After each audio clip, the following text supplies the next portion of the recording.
If you make good money but still feel one surprise away from stress, this episode is your wake up call in the best way because income isn't freedom, optionality is. Today, we're calculating your optionality score.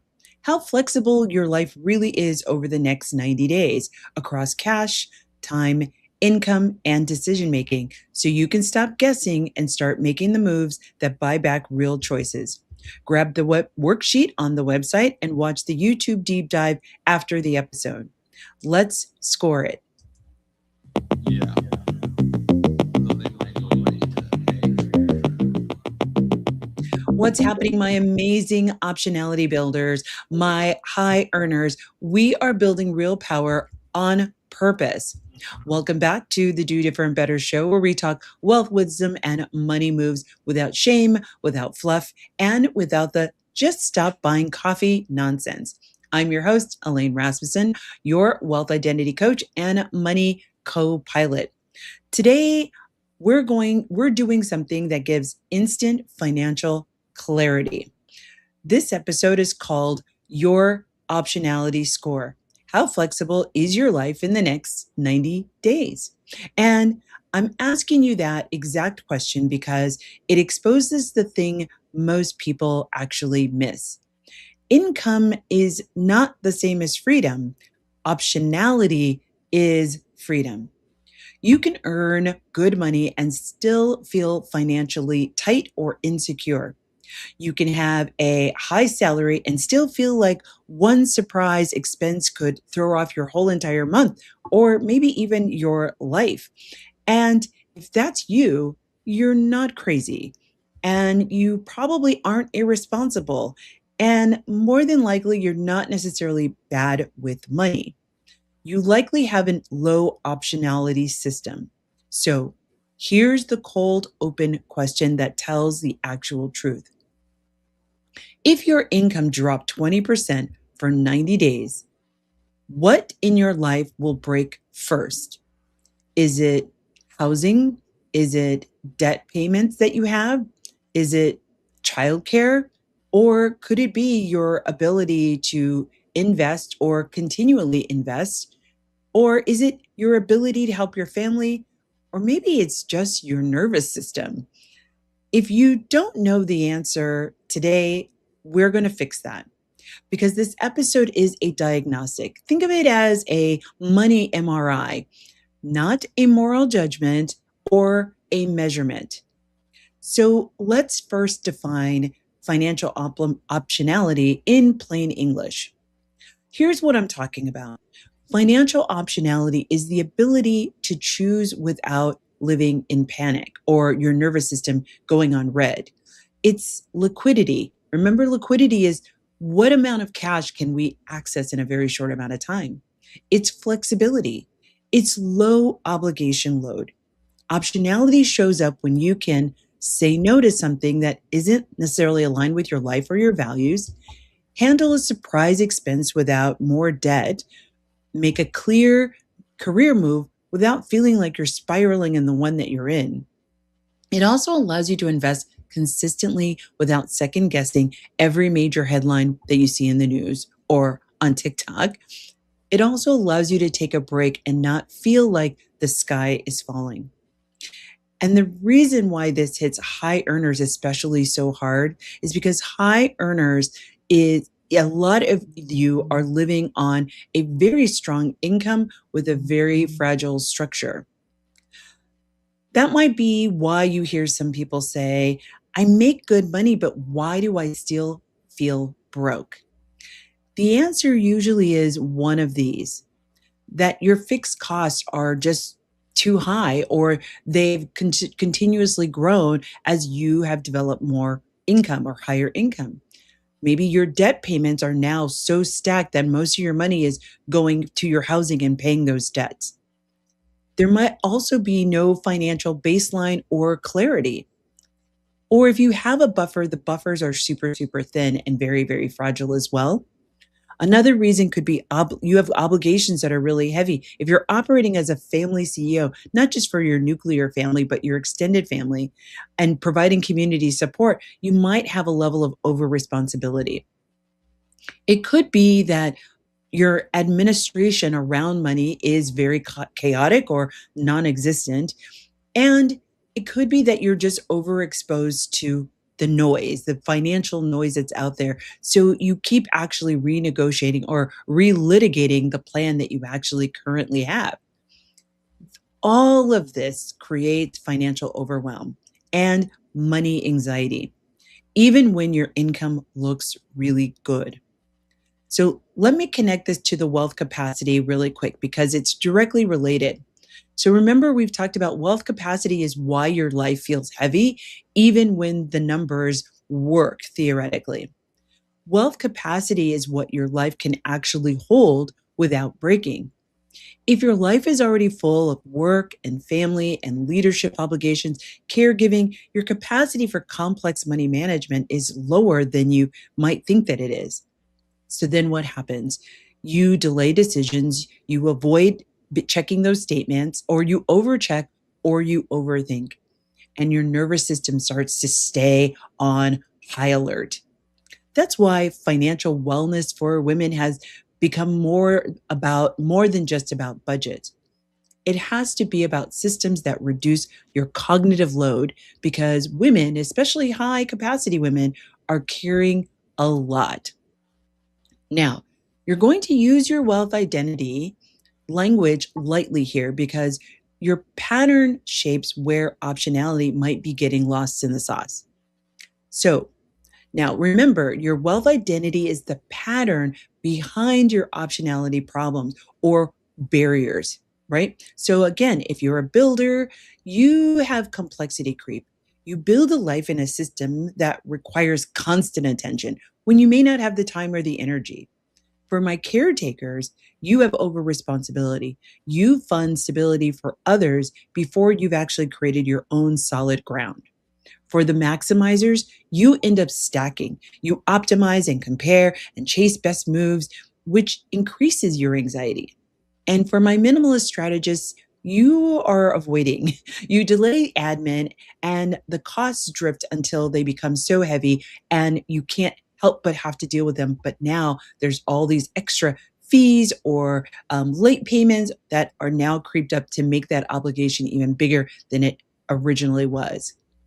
If you want a clean read on your pattern, I encourage you to take the Wealth Identity quiz on my website. It's basically a money personality quiz for your financial identity. So as you're listening to the show, you can really zone in on when I'm providing you with recommendations, you can zone in on the one that really resonates for you. And it's really important because optionality isn't a one size fits all. Your strategy has to match your pattern, right? Remember, we talked about borrowing somebody else's goals and why that might not be working and you can't seem to get ahead on your own financial or wealth plan because you're picking goals that actually don't fit your life. And so that's why I know you're here listening. Okay. Now, here's the goal for today. We are going to score optionality in the next 90 days because 90 days is a realistic window. It's long enough to matter, but it's short enough to act and really wrap your head around. We're going to score 4 different categories. The 4 categories are cash optionality, time optionality, income optionality, and decision optionality.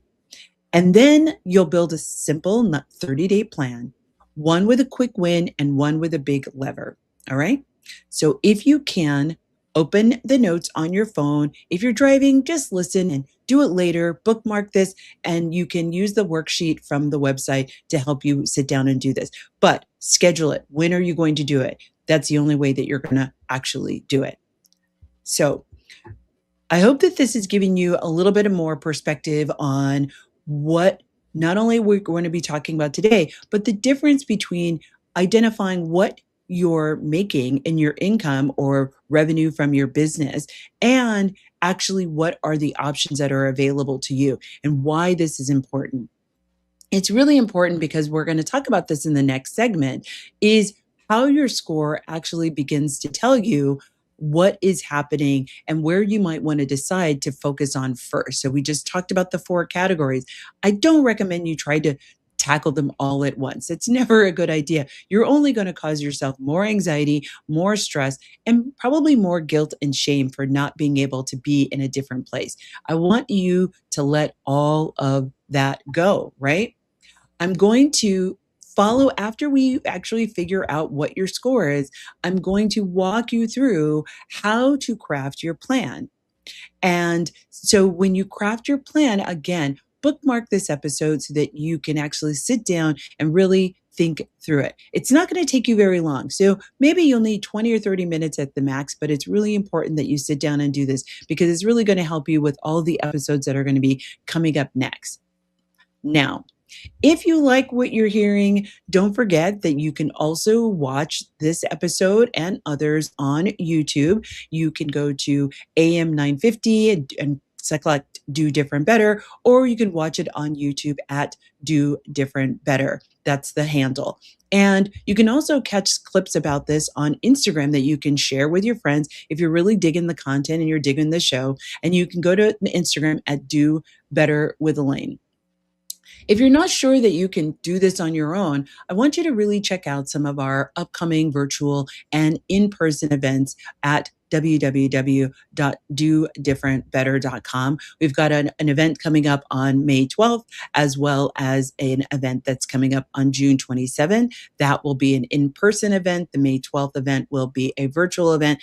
And then also you can check me out at the Pride Parade on Twin Cities Pride on June 26th and 27th. So I can't wait to see you after the break when we're going to get into actually taking your optionality score. I'll see you in 2 minutes. So they might go right to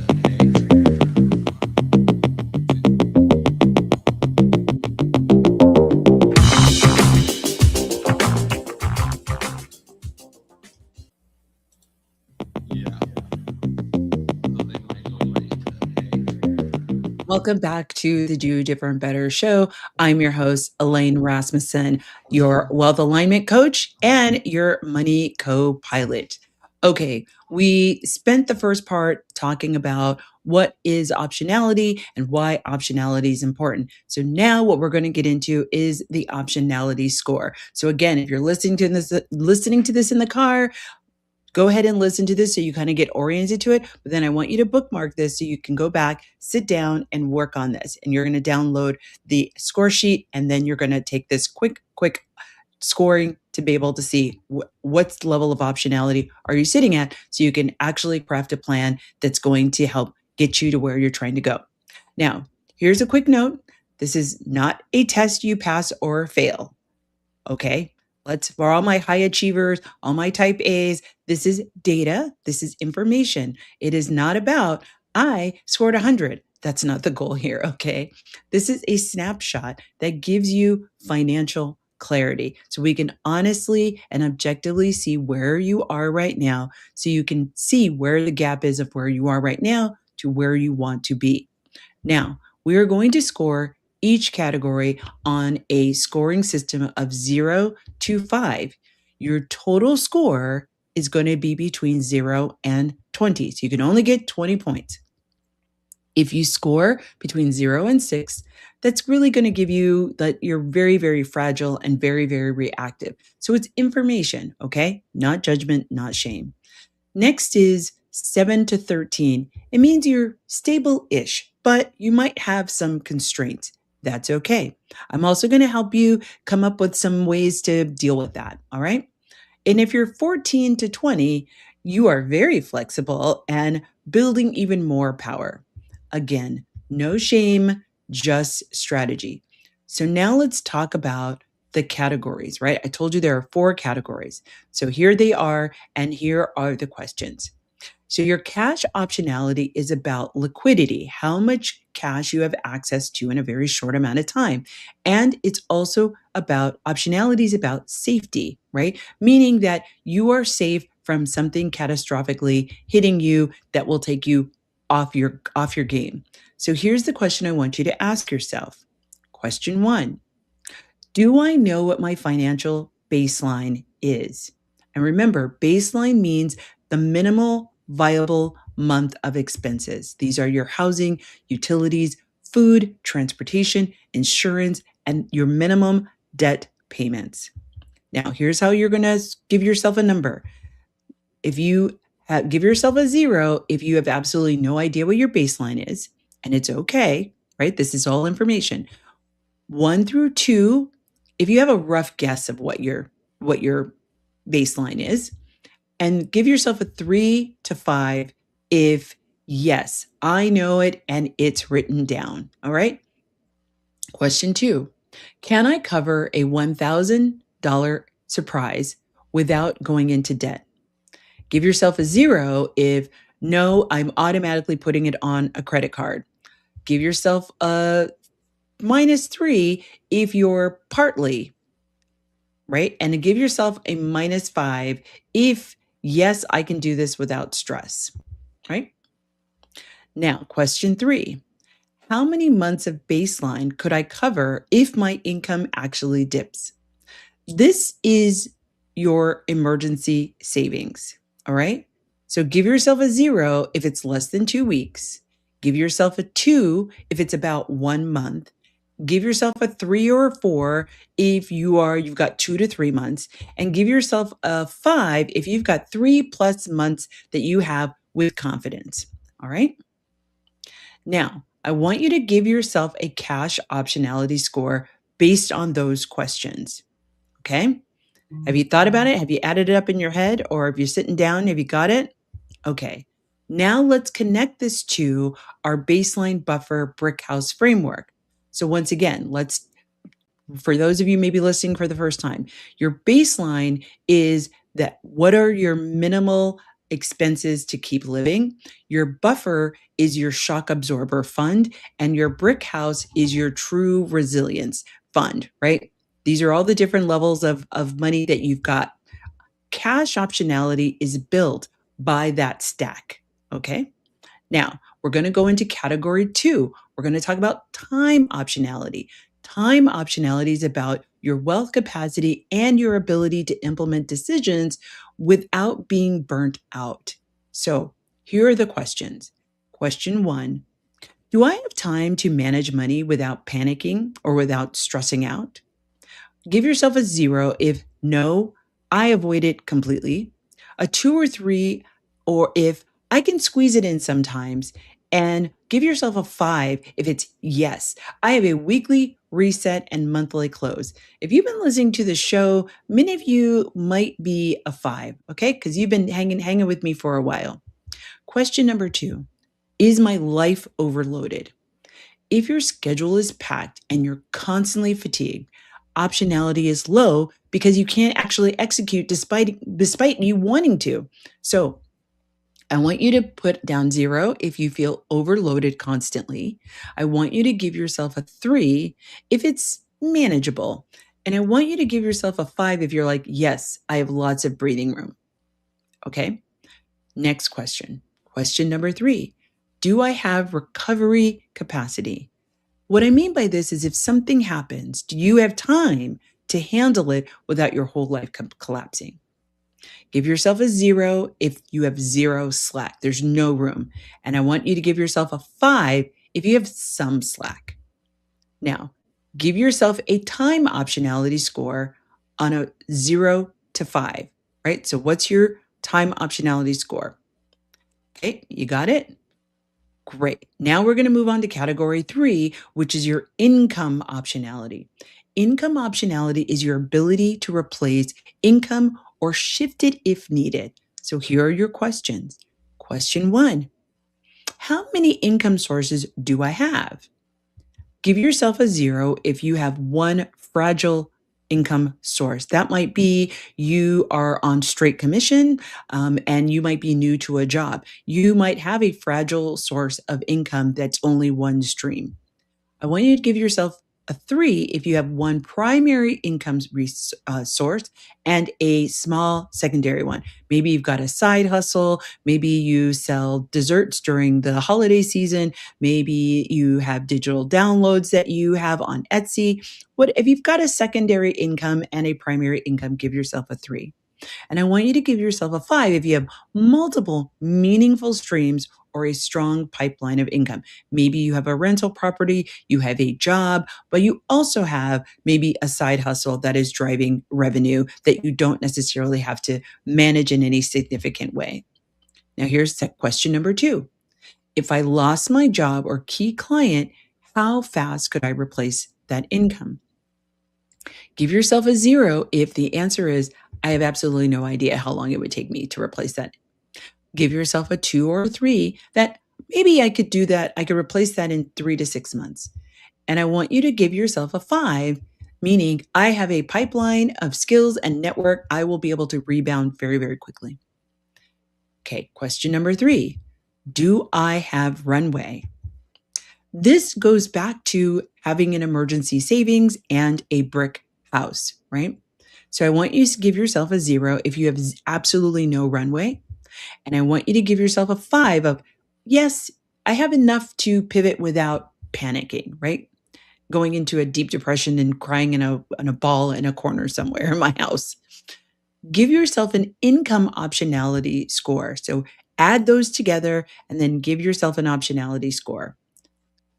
Now, last category number 4. This is decision optionality. Decision optionality is the ability to make decisions without spiraling out of control. This is where money anxiety lives the most, right? So here are your questions. Question number 1, do I have decision rules? Any decision rules? Here are some examples.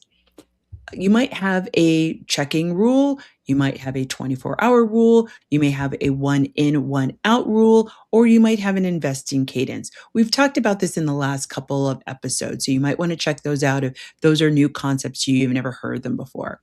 Okay, so I want you to give yourself a 0 if you are saying to yourself, no, I really make these decisions in the moment. I want you to give yourself a 3 if you have some rules. Maybe you don't stick to them all the time, but you've got some rules. And then I want you to give yourself a 5 if you can say, yes, I follow my rules 80 to 90% of the time. Okay. It's okay. Once again, we are not seeking perfection. All right. Question number 2.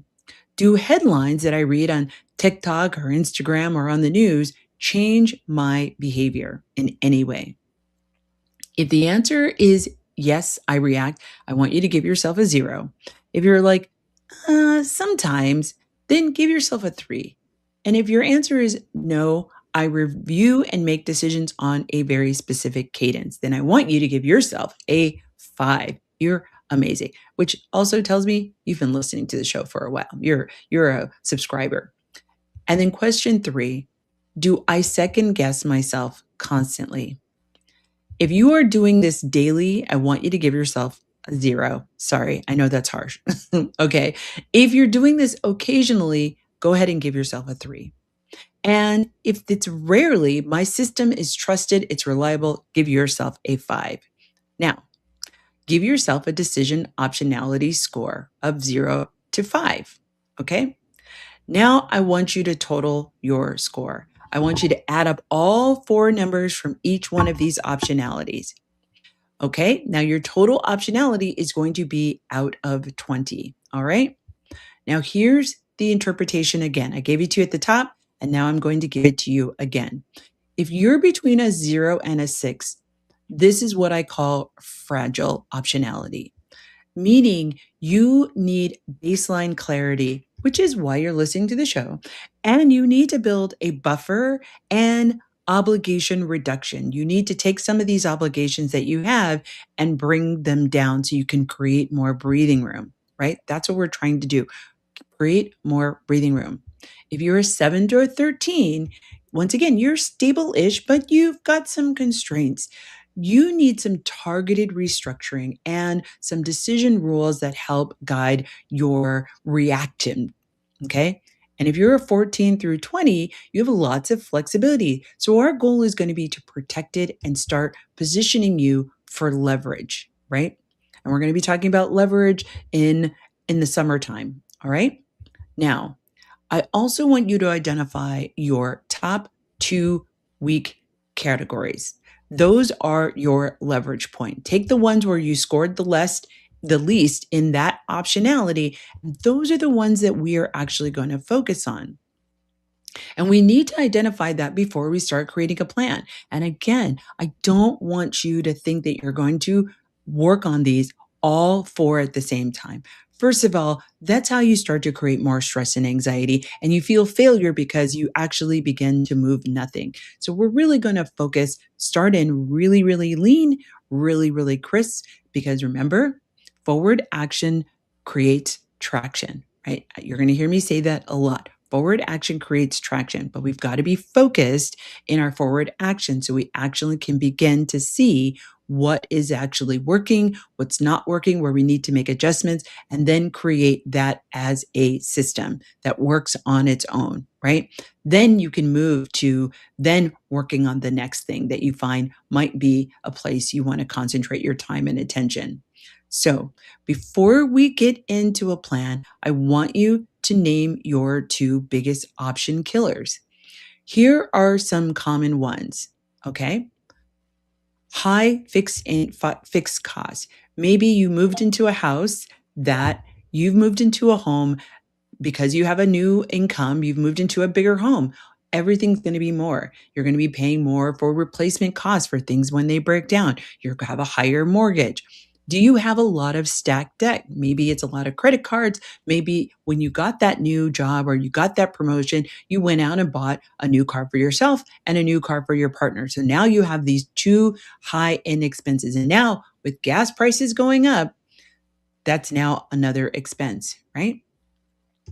Maybe you have some family obligations that you are supporting. I had a friend of mine, she was helping to pay for her nephew to go to culinary school. Now, again, this isn't about providing any judgment about that, but we need to understand what are the implications of that family obligation that's not your own and what is it doing to your long-term financial stability, right? Maybe it's because you don't have a baseline number, or maybe you have thin emergency savings, or it could be you have too many subscriptions, or maybe you're door dashing a little too much or Uber eating a little too much. It could be insurance drift, right? Either you have insurance payments that are no longer valid, but because the payment is on auto renew, you haven't even looked at it. Or perhaps you have no cadence at all in how you think about or evaluate what's going on in your financial life. Or it could be that you just have too much financial content noise. You're following every single financial, handle on Instagram or Facebook, and you're getting overwhelmed with all the information. Or it could be that you're just overcommitting to everything all the time, right? So if any of those resonated, I want you to pick two, just two. What are the top two that you're like, oh, that happens a lot? I see that recurring a lot. Maybe you don't know. So maybe what you need to do is over the next few days, see how it pops up for you. Right. And then come back to this episode and say, oh, these are the two. I didn't know what they were before, but now that I'm paying attention, I have a better idea of what's happening. Because optionality is built fastest when you stop trying to fix everything. Right. So, coming up in the next segment, this is when we're going to work on the 30-day plan. So, we've talked about what optionality is, we've talked about why it's important, and then we've just talked about scoring over across four different option categories. And what you are going to do is you're going to pick one, and we've talked about what are the optionality killers, and you've identified what are the two that most impact you, right? It could be three or four of those, and that's fine. But again, I want you to pick the top two because those are the ones that we're going to look at and create some structure around as we talk about building your 30-day plan. So the 30-day plan is going to be this. It's going to be one quick win. It's going to be one big lever that's going to be tailored by your wealth identity so you can actually follow through and feel some success. All right? Okay. You're listening to the Do Different Better show. I'm your host, Elaine Rasmussen. We have just been covering income optionality and how you can make better decisions. So coming up, we're going to get into the 30-day plan. If you haven't already, go ahead and like and subscribe on YouTube at Do Different Better. And you can follow me on Instagram at Do Better with Elaine. I'll see you after the break.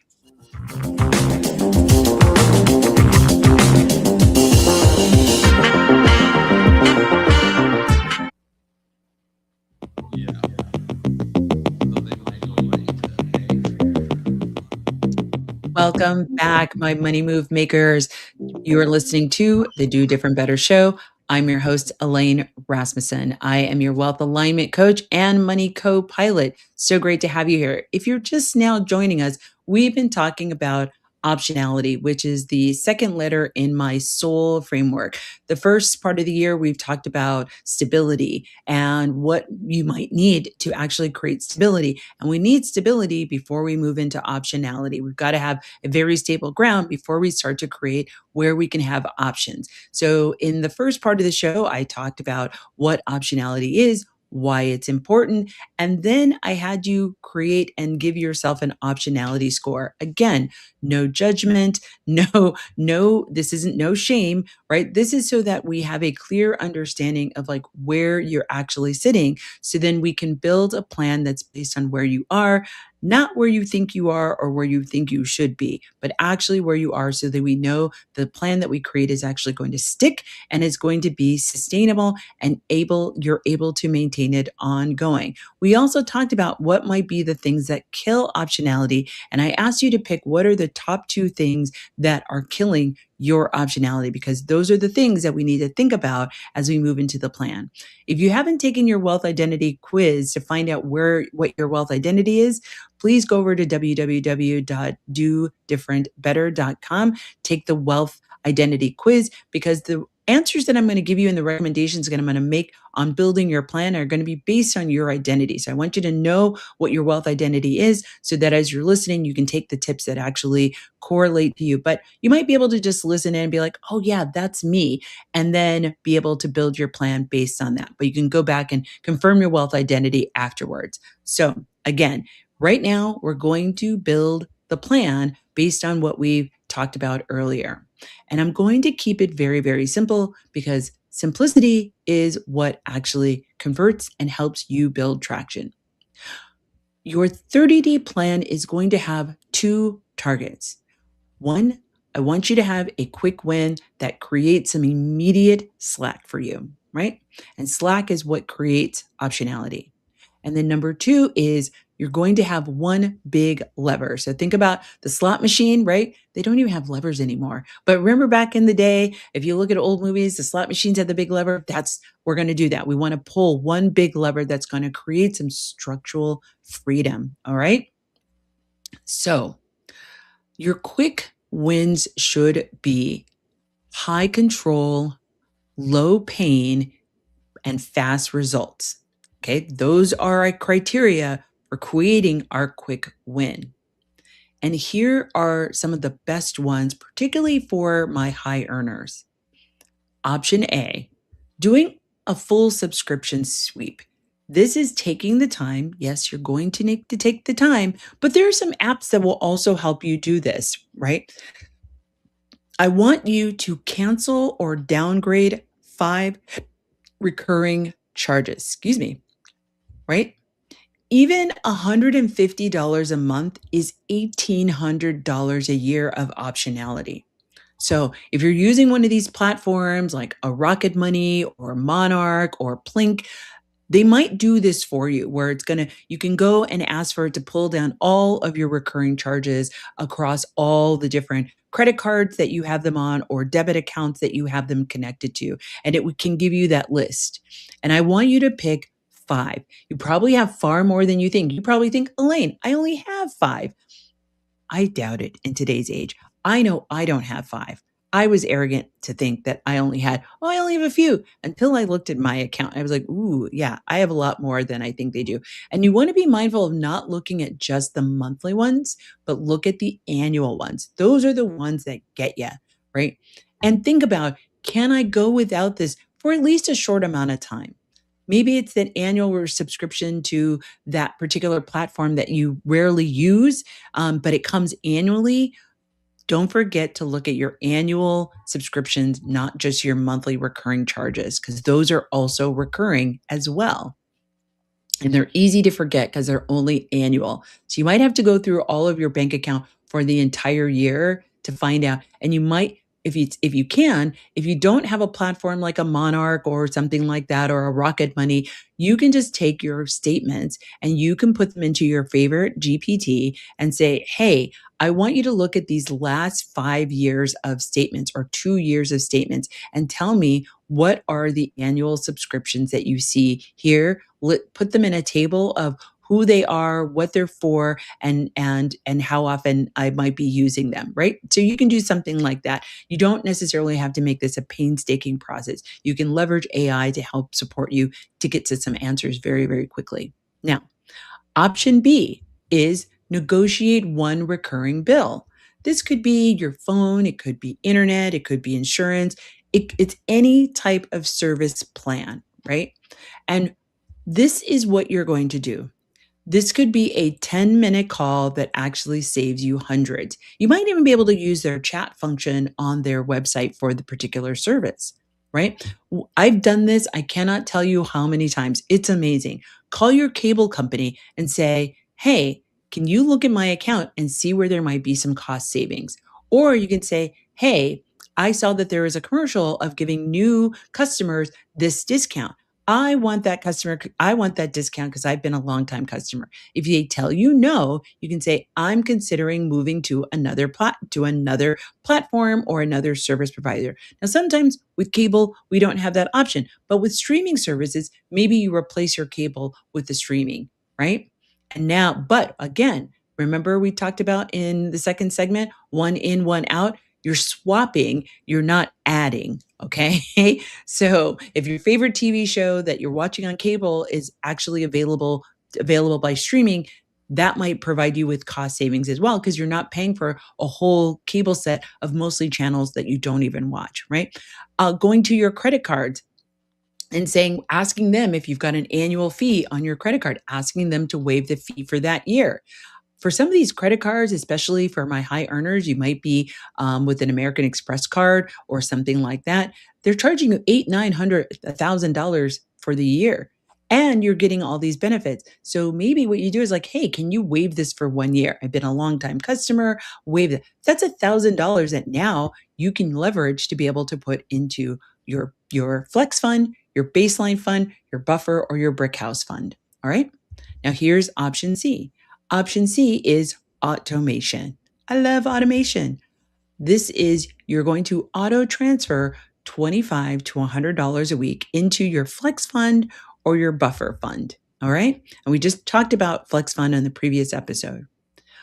Automation is what builds financial stability, especially if you know that you don't have willpower, or you don't have a good attention span, or you don't have a cadence, right? Automation makes it easy, whether it's automation and going into these different accounts like your buffer, your brick house, or your baseline account, or your flex fund account, or it could be just having your money come into your HSA, right? Because that's also could be part of that. Your flex spending account that you have provided by your employer. I just want you to set up these automations, particularly if you have low time optionality. Having automations helps a lot. All right. And here's option D. Option D is stop one recurring convenience spend, right? Once again, this could be your delivery memberships. It could be that impulse treat yourself cycle, right? And we all have those. I have them as well, right? But the whole idea is we want to start building optionality. So we're going to have to do things a little bit different than how we've done them in the past. This is default spending that you actually don't really value. Maybe it gives you a little dopamine hit and gives you a little high in the moment, but then it's like that little kid who opens up the gift on during the holidays, and then 5 minutes later they stop playing with the toy. So if that lands for you, correlate that to your spending patterns. Are you doing that? You're just buying, and then literally an hour later or the next day, the high is gone and you're not even thinking about that thing that you bought. All right. I want you to pick one and assign a number. Okay. So here's what you're going to say. My quick win will free up X amount of dollars per month. I want you to write this down. So remember, you got your financial notebook, or you might have it in your notes on your phone. I want you to create a financial note. So as you're listening to the show and we're talking about different things and different things are resonating and you're making different aha moments or revelations, write these down, type them down. You're going to want to see this. You want to document your journey. It's really powerful and important to see where you were to where you are. So it gives you momentum to keep going. So for this is your quick win. I want you to write this down. My quick win will free up X amount of dollars. You're going to put in that number per month. And when you see that number, I want you to just take a moment to see how you're feeling. How is it sitting with you? Do you feel a little bit more relaxed? Do you kind of like sink down in your chair a little bit? Do you feel a little more settled and a little more stable just because you have this declaration and you know what this number is? Because then you can start calculating, oh, if this is what it is per month, what will it be at the end of the year? And then what will I do with that at the end of the year? That could be powerful, right? Now let's shift our attention to the big lever. So the big levers are this: higher pain, right? More strategy and bigger impact. These are our criteria. So here are some common ones that you want to think about. Lever one is your housing ecosystem reduction. We talked about your housing ecosystem a few episodes ago. These are the things that are not just the rent or the mortgage, but all the things that come with having a home: the utilities, the taxes, the HOA, the maintenance, the project creep, right? That project that seems to have gone out of control, right? The renovation, okay? Freeze upgrades for 90 days and lower the ecosystem, right? Maybe you have lawn care. Maybe you suspend lawn care for 90 days and take that money to now fund your flex fund or your baseline fund. All right. Again, this isn't about forever, but it's about creating some breathing space. Here's another lever: debt restructure. Maybe there's an opportunity to lower your interest rate that you're paying. Maybe it's a matter of adjusting the payments or getting a deferral for a certain amount of time, or maybe even getting a waiver for some 1 or 2 or 3 months, right? The idea here is that we stop stacking more obligations. All right. Debt is a monthly tax, not only on optionality, but on your mental and physical load. And when you have a mental load, it manifests itself physically. Now, lever three, this is car note right sizing. If transportation costs are stealing your buffer, then it's not a flex, it's actually a trap. Lever four is family CFO boundaries. This could be actually supporting a budget plus having a rescue rule. And I talk about that in previous episodes. If helping others prevents you from building a buffer, a brick house, your optionality quickly dies. So I want you to pick one of these, and it's going to say, my big lever is, and you're going to fill in the blank. All right. Now, to make sure that you actually execute, we're going to tailor this approach to each wealth identity, right? Remember when I told you to go take the wealth identity quiz? So if you're a builder, you're going to try to do all of this perfectly. And I'm going to tell you, don't. Here's a rule for you: one metric, one lever. That's it. Set a timer, finish, and move on. I know that's going to be tough. For my caretakers, your biggest optionality killer is often relational. So here might be a rule for you: I'm going to work on my baseline and my buffer first. Support budgets or no to a wealth move, and that is not selfishness. For my maximizers, you will stack goals, and I'm going to tell you, don't. Your rule is one big lever in 30 days. Stop strategy hopping, because consistency is what's going to get you to win. And for my minimalist strategists, I want you to avoid you will avoid admin until it's urgent. So here might be a rule you might want to consider: automate and do the smallest win first, because you need to see momentum, and momentum reduces your overwhelm. Now, because this is quarter two, and we're moving into optionality, I want you to install 2 decision rules that prevent you from relapsing. So here are a couple. Number 1 is the cadence rule. And here's what you're going to say. I review money weekly and monthly. I don't renegotiate daily. Rule number 2, which is our 24-hour rule. I will wait 24 hours before any non-essential purchase over X amount of dollars. It could be 25, it could be 100, it could be 200, but make it make sense, especially if you know that you have a habit of doing that. Whatever that number is, probably reduce it by 50%, just so you can catch yourself. Rule number 3, it's the 1 in, 1 out rule. Before I add a monthly payment, I'm going to remove one. And ideally, the one that I add is lower than the one that I'm replacing. Okay. Number 4, checking boundary. I check accounts on schedule, not when I'm anxious, right? Pick 2, and I want you to write them down. Rule number 1 and rule number 2. That's your decision optionality upgrade. All right. Now, let's close the loop with a values aligned wealth and conscious finance, because this isn't just optimization, it's actually alignment. All right. So, here's something for you as we start to bring the show to a close. Optionality isn't about deprivation. That's not what it's about. It's really about creating choices that match your values and the goals that where you see yourself. What's your vision of success? Conscious finance means you control the terms, not lifestyle creep, not family pressure, not the economy, and certainly not TikTok. You. So here's your close. Your optionality score is not a label. It's a baseline measurement. Now, in the next 30 days, here's what you're going to do. You're going to raise your score by improving one category. You're going to reduce one option killer, and you're going to install 2 rules. And if you want the worksheet to do this really cleanly, go to the website and download the Optionality Score worksheet and take the Wealth Identity Quiz, your money personality quiz, so you know which pattern is actually running you. And as you continue to listen to past or upcoming episodes, you can lock into the recommendations I give for your specific wealth identity. Then you can go to YouTube and watch the deep dive where I actually do some calculations for you and you can get some examples. All right. Okay. So now here's where we're at. All right. I want you to turn income into optionality so that you can begin to do different better.